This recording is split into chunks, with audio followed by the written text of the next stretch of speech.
The Wespenra Papers. A Journey Through the Multiverse. The Second Level of Learning. http://wespenry.com. Part 4, The Fork in the Road: Humanity's Future. Humanity's Future, Paper Number 1. Life After the Nanosecond, Part 1. The Dark Road Towards Extinction. By Wespenra, Sunday, October 21, 2012. Revised, Saturday, December 15, 2012 at 11:10 a.m. http://wespenry.com. Part 2. 4.1. 0-point energy, or so-called negative energy. Many readers have probably heard the term zero-point energy, electrogravity, or negative energy sometime on their journey. If nowhere else, probably through Dr. Stephen Greer's work. I am not going to go into any esoteric teachings and hard-to-comprehend science about this here, but I need to touch this subject because it's very important, the more reasons to keep it simple. The first thing to understand is that when we talk about negative energy in these terms, we are not talking about electrically charged energy. This is something totally different. Normal energy, such as light, curves and bends outwards, in waves, into space. Negative energy, such as gravity or an atom's nucleus, pulls and cycles inwardly, so we call it negative as opposed to normal, positive energy, and again, it's not about electrical charge. Dr. Greer points out that zero-point energy is something star races use quite frequently, not only when they travel through microcosmos, but also when they communicate with each other over distances, as it seems. So, it's not the use of it that's wrong, it's how we use it. I will make the allegory with the balloon once more. These are not easy concepts to grasp, and I'm sure the majority of the readers have forgotten this principle by the time they read this. So, imagine you are blowing up a balloon. When it's full of air, take a black marker pen and make dots on the other end of the balloon, relatively close to each other. Then, with a couple of fingers, squeeze the balloon in the middle and watch the dots. The distance between them will now increase. What does this mean? Well, pretend that the balloon is the universe filled with energy, the air in the balloon, and when you squeeze it is when you borrow energy from the universe, i.e. for space travel or experiments with negative energy in general. The dots on the balloon signify time speeding up. So when you borrow or steal energy from one part of the universe, you are going to speed time up in another part.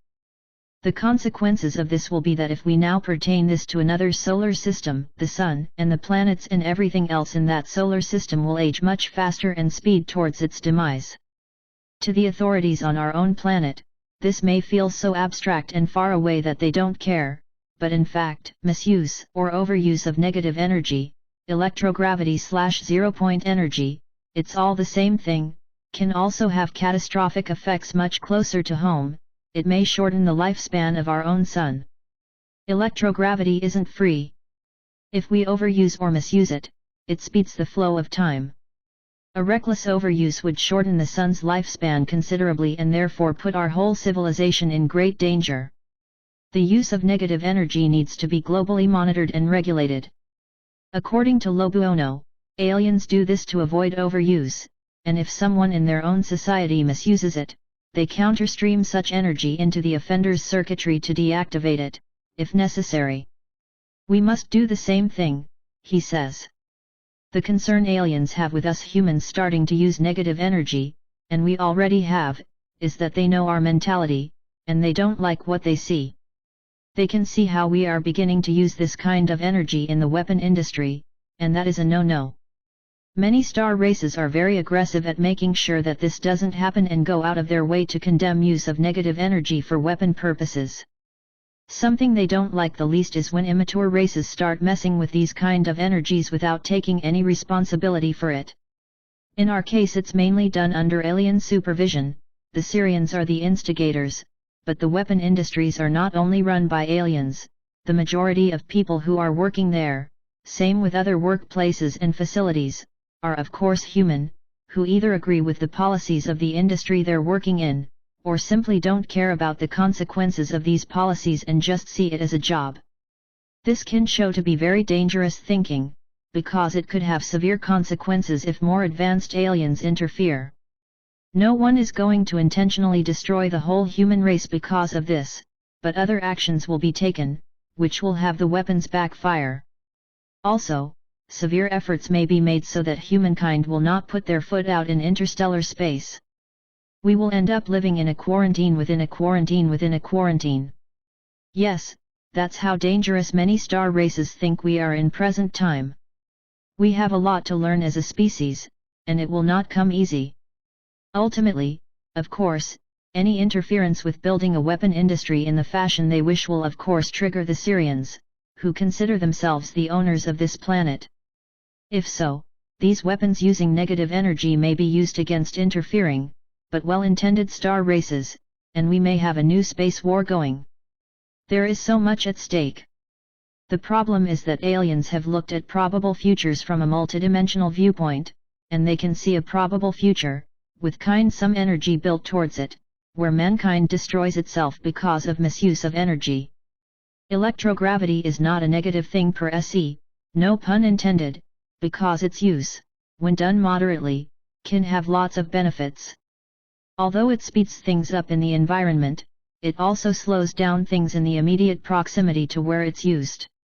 E.g., it could be of great use in the medical field as it could freeze cancer, shorten the half-life of radioactive waste with a purpose to make them harmless, etc. The problem is that here on Earth, if something can be used for ill purposes, it's a guarantee it will. This is a very sad, but quite true. It doesn't mean it's not going to be used for more benevolent purposes as well, but the military will grab everything which can be used to build advanced weapons and aircraft to increase their negative power. Due to our arrogance, we are also facing an additional problem in all this, which is that because of our warlike behavior, advanced star races refuse to teach us the secrets of electrogravity. When we look at it, it looks like a one-way street. How much negative energy can we use without severely affecting the lifespan of our solar system, and not to affect other solar systems, light years, or even galaxies away, the way universal energy works? The truth is that we don't know, and the more star races teach us, the more we will absorb the knowledge and use it in the weapon industry. But don't the Sirians know the limits?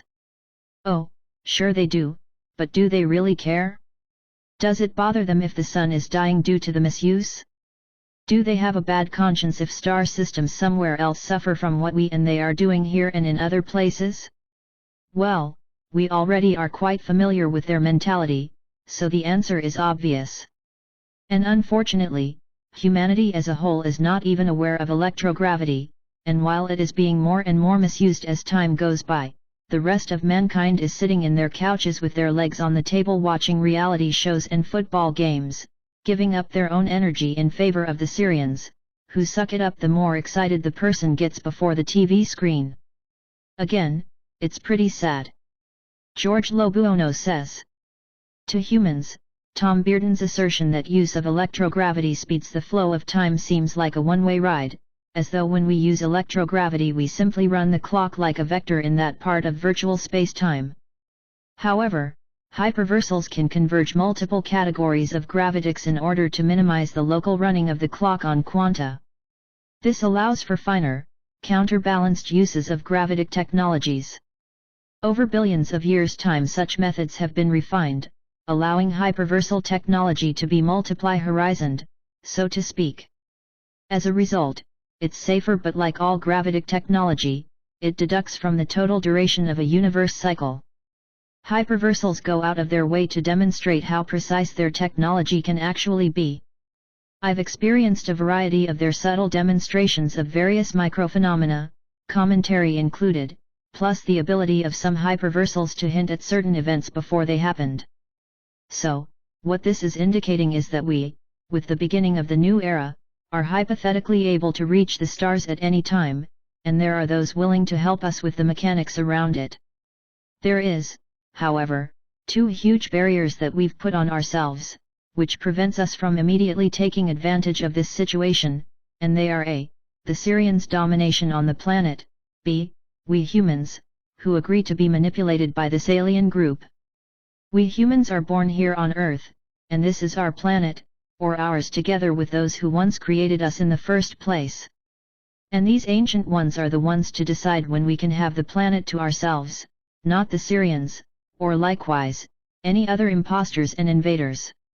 The ancient ones would set us free here the exact minute we shook off the parasites from our beings and our planet. However, and there always seems to be a however, those who are willing to give us technology once we can prove ourselves being peaceful and not a threat to the rest of the star races out there, are basically offering us energy that is free and doesn't destroy our planet, as long as we are not using it for building weapons in the so-called defense industry. So far, so good. Now, this technology, or most of it, already exists on this planet, thanks to a certain giant man, literally and figuratively, called Nikola Tesla. We all know the story how his inventions, which could bring us free energy, was hijacked by the PTB and used within the military-industrial complex, MIC, instead. But here is the crux. These concerned star beings say they want to teach us how to travel in space. What can they teach us? To use technology to go through stargates, black holes, and perhaps if they are really hostile, wormholes? Well, we don't need to know that, because we can nano-travel. So this makes us think, what are the intentions with these star beings who say they can help us reaching the stars? This help is supposedly coming from very advanced hyperversals, onto energetics, and they are saying that this is the way they travel through space. First of all, if they are onto energetics, they travel in their thoughts, think about a destination and you're there, and they don't use stargates. Now, those who still are occupying physical bodies do use stargates etc., but none of them, whether they are onto energetics or occupy bodies, can nano-travel, because they don't possess the divine fire, like we humans do. Exactly how this works in details I will explain in the beginning of the third level of learning. So are we facing a deception again here? I find it interesting, by the way, that Dr. Stephen Greer is calling his both main projects the Orion Project and the Sirius Project. Why those two stars? I have tried to find out the answer to that, but no one can, or is willing to, give me an explanation. At best, they call it coincidence. In these circles, there is no such thing. Those who understand what I'm getting at here may think Dr. Greer is deceived, and they may be right, but then again, he is receiving big funds from at least one Rockefeller. This has been pointed out to him over and over, but he claims there are good Rockefellers, too. Well, if so, I don't think that the main branch of the family would let them finance projects like those of Dr. Greer's without intervening, in case these same projects are as benevolent as Dr. Greer says. Anyhow, I would strongly suggest that the reader reads Lobuono's book, because it's a wealth of information in it, and it changes your way of thinking regarding aliens, no matter what way of thinking you had before. Very interesting. You see, it doesn't matter if the aliens Lobuono's been in contact with are pulling our legs, you still learn a lot from them. Now, I don't think they all do, and Lobuono is pretty smart, but in certain terms, there seem to be ETs mentioned in the book who are doing their best to lead us off track.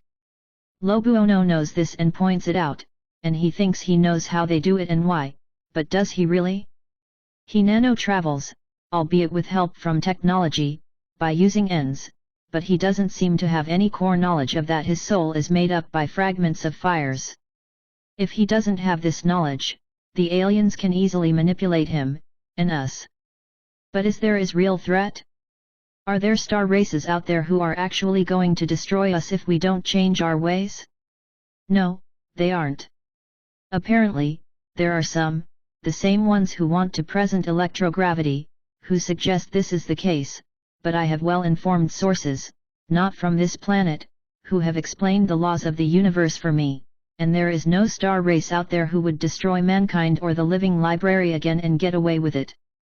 Not unless they have our agreement to destroy us, but the way things are now, there are higher orders of beings who would interfere before that would happen. It is true, however, that benevolent star beings in the past tried to present real solutions to the world governments, but were turned down. Instead, the governments decided to make treaties with star races who had the most destructive technology, or technology that could be used destructively. The benevolent beings who were here were the Pleiadians, according to themselves. When they realized that the governments of the world are not interested in solutions that can help the people and the planet, they decided to talk to the common people instead and chose a human vessel to do so. That vessel is Barbara Marciniak. So, let's become spectators for a while and not buy into all these fantastic offers that are presented to mankind at this time, Dr. Greer included. There is more to the picture than meets the eye. And as by the way, I read an old article by Richard Dolan, from 2001, shortly after Dr. Greer's Disclosure Project had aired. He, too, was quite suspicious at the whole friendly aliens agenda. Dolan had seen the same thing I had, namely that Greer and his team were laughing off the idea that there could be malevolent aliens around as well. The explanation they had for opposing this idea was that we are still breathing the air of planet Earth, meaning we are still here. If bad aliens were here, we would all be either invaded or dead. For coming from such an intelligent man, it's quite a stunning statement. How about if the aliens have been here all the time and never left? Could that be the reason for our present enslavement? Why doesn't Greer mention this as an option, or at least try to debunk it? Not credible for coming from such a brilliant man. His staff are parroting him whenever they get a chance and are either laughing at researchers like me, or get overly aggressive, like in my case. What is true, though, is that we are a threat to both ourselves and aliens out there by our misuse of energy, including negative energy. The effects negative energy has on our Sun and other solar systems out there has been scientifically proven. 4.2. Another, even more serious misuse of energy. One would think that the misuse of negative energy, and the potential acceleration of this misuse, is what bothers the many star races out there the most when comes to universal overall danger, but I am not so sure that is the case. I agree that this is a biggie, but there is another misuse that is also affecting everybody in the universe on an even more serious scale, and that is the misuse of female energy, the misuse of female fire. I have already earlier talked a lot about how women have been suppressed by males in power. I have talked about an ongoing war, up until this day, between the genders, something that has been going on as long as anyone can remember. It was a problem early on in the history of this universe. Women have something men don't have to the same extent, and that is the full extent of the fire. I know that there have been pieces missing in my information on this subject, and the reason is because I wanted to wait with explaining the rest until in this paper, because there were these other things the reader needed to know first. First, to review a little bit, this is a feminine universe, no doubt about it. And in this feminine universe, the real fire belongs to the female. The males just don't have it to the same degree, except on very rare occasions. There is a reason for this, which I will go into in a moment. The Syrians keep us captured here for several reasons, where the most important ones are 1. They need obedient super soldiers for their future space army in order to defeat the divine feminine. 2. They need more time to explore what it is that makes the females so different from these males in power. 3. They want the female fire so they can unlock the doors to the inner sanctuary of the goddess universe and become kings of the 100% universe. So they have kept us in a time loop for who knows how long in order to figure this out, thinking they have all the time in the world, for really, who could stop them? That's what they thought. It's different now, however, which I will talk more about soon. But now, when they understand that with some outside assistance, humankind is for the first time able to break the time loop and jump to the next layer of the grid, they need to be more aggressive. The alien/military abductions are increasing in numbers, and baby girls are bred outside of society and are never registered. These babies, especially when they have become a few years of age, are used by the Syrians to extract their fire. The same thing often happens when a human man and a human woman have sex and have not protected themselves first by putting intentions there what their orgasms are going to be used for. Non-physicals of the Syrians alliance are either present during the sexual act and steal the fire from the female orgasmic explosion, or they can hover in the ether above Earth and see from above when women on Earth have orgasms, because they register like powerful fireworks shooting up through the atmosphere and eventually leave this 4% universe. Needless to say, this firework gets stolen. The energy/fire that the Syrian overlords are able to collect for themselves are then used to increase their own power. This whole process, if looked at from the viewpoint of other star races, is enormous misuse of sexual energy. Most star races know by now that humans are made special, with the women inhabiting the fire of the goddess herself to an extent that has never before happened in this universe, or even beyond, from what I understand. But why is this so serious when comes to other star races, who are not even involved in these evil deeds? Well, it's serious because these star races can't do much about it as long as we humans are in agreement with the Syrians. Whether it's wittingly or unwittingly is irrelevant. The Syrians are using the fire to boost their own power to conquer the universe, and many star races see this happen and feel quite powerless until we humans decide we've had enough. The observing star races could hypothetically go to war against the Syrians and challenge their power, and I have the feeling that one day they will join together in an effort to do so, but they still want to give humanity a last chance to wake up and repent. That could, more or less in an instant, reduce the Syrian power remarkably, and the rest of the star races could more easily win a gigantic war like that. The problem is, humans would be destroyed in a war like that. We wouldn't be able to withstand that kind of energy. This whole thing has gone too far. The Syrian warlords have gained a lot of strength and power since they took over this planet, this being their most important outpost at this point in time, because the females here are invaluable for them. To go to war against the Syrians now would certainly destroy both the living library and all human life on this planet, and the star races out there think both twice and 3 times before they'll do that. Besides, the beings of higher order are against it. This, too, is giving the star races hope. If these beings of higher order are telling them to hold back, it must mean there is still a chance that humankind will make it, at least that's what they may think. But I'm sure they won't wait forever.